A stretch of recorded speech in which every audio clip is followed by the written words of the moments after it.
Glória a Deus. 2 Coríntios capítulo 4. Pelo que tendo esse ministério, segundo a misericórdia que nos foi feita, não desfalecemos. Pelo contrário, rejeitamos as coisas que por vergonhosas se ocultam, não andando com astúcia nem adulterando a palavra de Deus. Antes nos recomendamos a consciência de todo homem, na presença de Deus pela manifestação da verdade. Mas se o nosso evangelho ainda está encoberto, é para os que se perdem que está encoberto, nos quais o Deus deste século cegou o entendimento dos incrédulos, para que não lhes resplandeça a luz do evangelho da glória de Cristo, o qual é a imagem de Deus. Porque nós não pregamos a nós mesmos, mas a Cristo Jesus como Senhor, e a nós mesmos como vossos servos, por amor de Jesus. Porque Deus que disse: das trevas resplandecerá a luz, Ele mesmo resplandeceu em nosso coração, para a iluminação do conhecimento da glória de Deus na face de Cristo. Temos, porém, este tesouro em vasos de barro, para que a excelência do poder seja de Deus e não de nós. Em tudo somos atribulados, porém não angustiados, perplexos, porém não desanimados, perseguidos, porém não desamparados, abatidos, porém não destruídos, levando sempre no corpo o morrer de Jesus, para que também sua vida se manifeste em nosso corpo. Porque nós que vivemos somos sempre entregues à morte por causa de Jesus, para que também a vida de Jesus se manifeste em nossa carne mortal. De modo que em nós opera a morte, mas em vós a vida. Tendo, porém, o mesmo espírito da fé, como está escrito: eu criei, por isso é que falei. Também nós cremos, por isso também falamos, sabendo que aquele que ressuscitou o Senhor Jesus também nos ressuscitará com Jesus e nos apresentará convosco. Porque todas as coisas existem por amor de vós, para que a graça, multiplicando-se, torne abundantes as ações de graças por meio de muitos, para a glória de Deus. Por isso não desanimamos. Pelo contrário, mesmo que o nosso homem exterior se corrompa, contudo, o nosso homem interior se renova de dia em dia, porque a nossa leve e momentânea tribulação produz para nós eterno peso de glória, acima de toda comparação, não atentando nós nas coisas que se veem, mas nas que se não veem, porque as que se veem são temporais, as que se não veem são eternas. Glória a Deus. 2 Coríntios, temos dado o tema geral: superando as tribulações, superando as pressões da vida. Mesmo com o Senhor, mesmo sendo do Senhor Jesus, teremos tribulações, mas a palavra de Deus diz para termos bom ânimo, porque Jesus venceu o mundo. E cada capítulo nós temos trazido um princípio, uma verdade de Deus para nos ajudar a enfrentar as tribulações. 2 Coríntios capítulo 4, nós queremos destacar que nós superamos as tribulações desenvolvendo uma comunhão diária com Deus. Desenvolvendo uma comunhão diária com Deus. É interessante que o versículo 1, Paulo fala: não desfalecemos. No versículo 8, ele diz: não desanimamos, não somos destruídos. No versículo 16, ele fala: não desanimamos. E quantas pessoas desanimadas? As tribulações às vezes nos desanimam, nos desencorajam. É natural, na hora da tribulação, no auge da tribulação, é natural vir um abatimento. Porém, há um princípio bíblico nesse capítulo para que a gente não permaneça desanimado, para que a gente se levante, vença as tribulações. O princípio que queremos então dizer é: renove-se diariamente com Deus. É comunhão diária. Nós temos uma mentalidade às vezes muito errada, achando que devemos buscar a Deus só aos domingos, só dia de culto, só nos dias que sobrou tempo. Isso é antibíblico, isso é religiosidade, isso é engano. Deus estabeleceu um princípio na palavra de relacionamento diário com os seus filhos, com o seu povo. A Bíblia diz que todos os dias Deus vinha falar com Adão na viração do dia, às 18 horas. Todos os dias, às 18 horas, mostrando que o homem precisava começar e terminar o seu dia com ele. Quando Adão abriu os olhos, amado, a primeira visão que ele teve foi da face do Senhor. E todos os dias Deus queria estar naquele momento com maior intimidade, porque o Senhor sempre está conosco, mas precisamos todos os dias ter um momento de intimidade. O altar secreto, o quarto que Jesus ensina em Mateus capítulo 5, 6 e 7, no chamado Sermão do Monte. O lugar secreto, todos nós precisamos, e o segredo do lugar secreto é fechar a porta. Jesus fala, feche a porta, e o Pai que te vê em secreto te recompensará. Esse princípio está em toda a Bíblia, renovação diária, relacionamento diário com Deus. O maná que Deus dava no deserto para Israel, todos os dias precisava ser colhido, e Deus ainda disse, não guarde para outro dia. E é lógico que o povo de Israel não guardou. O que vocês acham? Não, eles guardaram. A gente às vezes obedece a Deus de maneira tão clara. Eles guardaram para ver se realmente não podia. E o que acontecia com o maná? Estragou.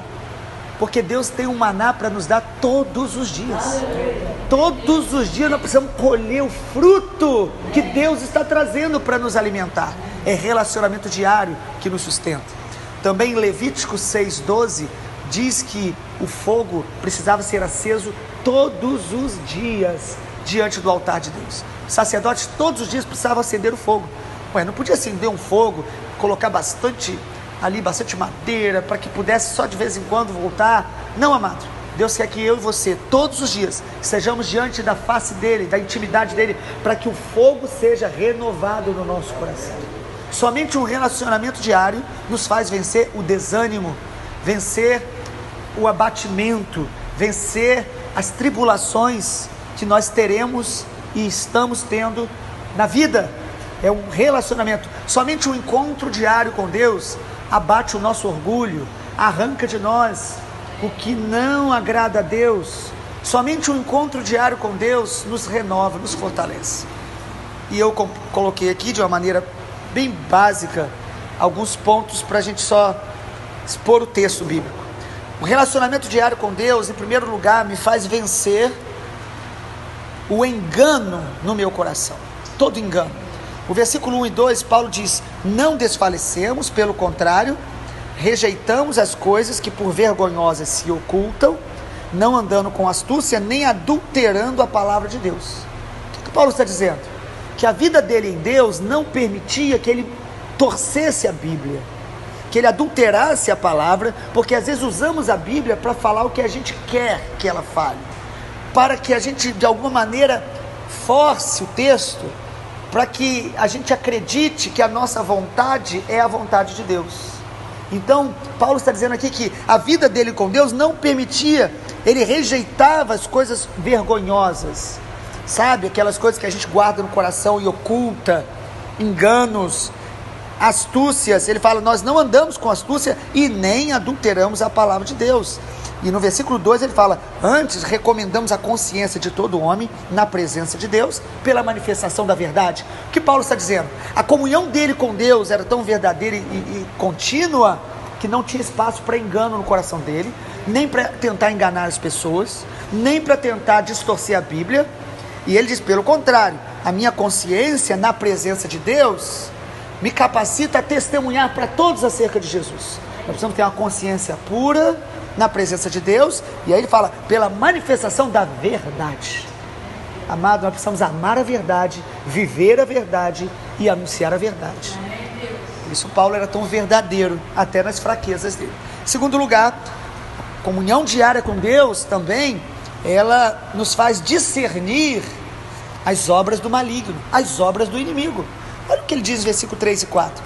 Fala, o evangelho está encoberto, e no 4 ele diz, porque o Deus desse século cegou o entendimento dos incrédulos para que eles não vejam a luz do evangelho. Às vezes a gente diz, aquela pessoa não crê em Jesus porque ele se decepcionou, aquela pessoa não crê em Jesus porque a igreja não dá bom testemunho, aquela pessoa não crê em Jesus porque ela teve um passado muito difícil. Tudo isso é engano. As pessoas que não creem em Jesus, elas estão cegas. E quem as cegou? O inimigo. Satanás. Porque, amado, quando Jesus tira o véu dos nossos olhos, nós vamos amar a igreja, nós vamos perdoar os inimigos, nós vamos olhar para as tribulações como oportunidade de conhecermos mais ainda o poder de Deus, a graça de Deus e a paternidade de Deus. Então, quando a gente busca Deus diariamente, isso vai tirando todo o engano e vai nos dando luz para entender que tem coisas que é ação do maligno, discernimento das obras do inimigo. Paulo tinha convicção disso. A luz do evangelho não entrou ali porque é uma cegueira. Agora, a cegueira espiritual, ela é uma obra do maligno, mas isso não significa que a pessoa não tenha responsabilidade. Então não é porque a culpa é do diabo. Nós estamos dizendo que aquela pessoa endureceu o coração e por isso o inimigo está cegando os seus olhos. Quando nós nos quebrantamos, o quebrantamento afasta toda a obra do inimigo da nossa vida, amado. Toda obra. Porque o que alimenta Satanás é o orgulho. Quando há quebrantamento e humildade, os demônios não suportam ficar perto da gente e a glória de Deus resplandece. Então a busca diária por Deus mantém o sistema de alerta ligado, nos mantém vigilantes e percebendo o que o inimigo vai tentar jogar sobre a nossa vida. Terceiro lugar, comunhão com Deus diária nos faz servir a Deus em amor, servir a Jesus por amor. É muito tremendo isso, quando Paulo fala no versículo 5, nós não pregamos a nós mesmos, mas a Cristo Jesus como Senhor e a nós como vossos servos por amor de Jesus. Quanto mais eu busco a presença de Deus diariamente, mais eu quero servi-lo, mais eu me sinto servo dele e servo do meu irmão, porque conhecer a Deus me faz sentir o que está no coração dele, e o coração de Deus, ele quer abençoar as pessoas. Servos por amor de Jesus, não é servo por interesse, servos por recompensa de homens, é servo por amor a Jesus. Então a intimidade diária com Deus, o altar secreto, amado, nos encoraja a servir a Jesus com amor, com dedicação, não pregando a nós mesmos, não para levantar o nosso nome. Quantas pessoas dizem, eu trabalhei tanto, não fui reconhecido. Querido, às vezes Deus permite não sermos reconhecidos para provar as nossas motivações. Se a minha motivação é agradar a Deus, eu vou até ficar feliz quando não perceberem que Deus me usou. É até bom, porque a glória é dele. O Pai que te vê em secreto te recompensará. A Bíblia diz que quando você recebe a recompensa dos homens, você perde a de Deus, irmãos. Quarto lugar, a minha comunhão diária com Deus me faz superar as tribulações também. Por quê? Porque me faz reconhecer a grandeza de Deus e a minha fraqueza. A minha comunhão diária com Deus não me faz se sentir um super-herói, um super-homem. Pelo contrário, quanto mais eu busco a presença de Deus, mais eu reconheço a minha fraqueza e a grandeza de Deus. Olha só o versículo 7 em diante, não é isso que Paulo diz? Ele fala, nós temos esse tesouro, o tesouro é Cristo. E o detalhe é que ele diz, nós pregamos Jesus como Senhor. Não é Jesus como Salvador, é Senhor, é dono. O reino é o governo de Deus. E ele diz no versículo 7 que nós somos vaso de barro. O tesouro que está em nós é Cristo. Ele diz, nós temos esse tesouro em vaso de barro para que a excelência do poder seja de Deus e não de nós. Irmão, não espere se sentir super forte. Pelo contrário, quanto mais nos achegamos ao Senhor, percebemos a nossa fraqueza. E quando eu percebo a minha fraqueza, não no sentido de autopiedade, não no sentido de baixa autoestima, mas quando eu percebo que eu sou limitadíssimo e muito pequeno diante da grandeza de Deus, aí Deus me fortalece. Quando eu sou fraco, eu sou forte. Quanto mais eu buscar a presença de Deus diariamente, menos eu vou me sentir super-homem ou maior do que as pessoas. O orgulho é quebrado. Eu vou me enxergar como um vaso de barro. Mas eu também não vou desanimar, por quê? Porque eu vou enxergar que dentro de mim tem um tesouro, poder de Deus está em mim, a glória é dele. Por que Deus nos usa, apesar das nossas fraquezas? Para que a glória seja dele, toda dele, para que quando as pessoas nos verem ser usadas por Deus, a gente fala, foi o Senhor, é a graça dele. E não falar isso apenas como uma frase já decorada, mas a gente reconhece que foi a graça de Deus, que foi a misericórdia dele, e a glória dele, e a honra dele. Quanto mais intimidade com Deus, mais eu enxergo, eu sou fraco, mas o meu Deus é forte. Por isso eu posso me colocar diante dele, Alguém que diz, eu sou tão fraco que eu não quero fazer nada para Deus, ele não está reconhecendo a sua fraqueza.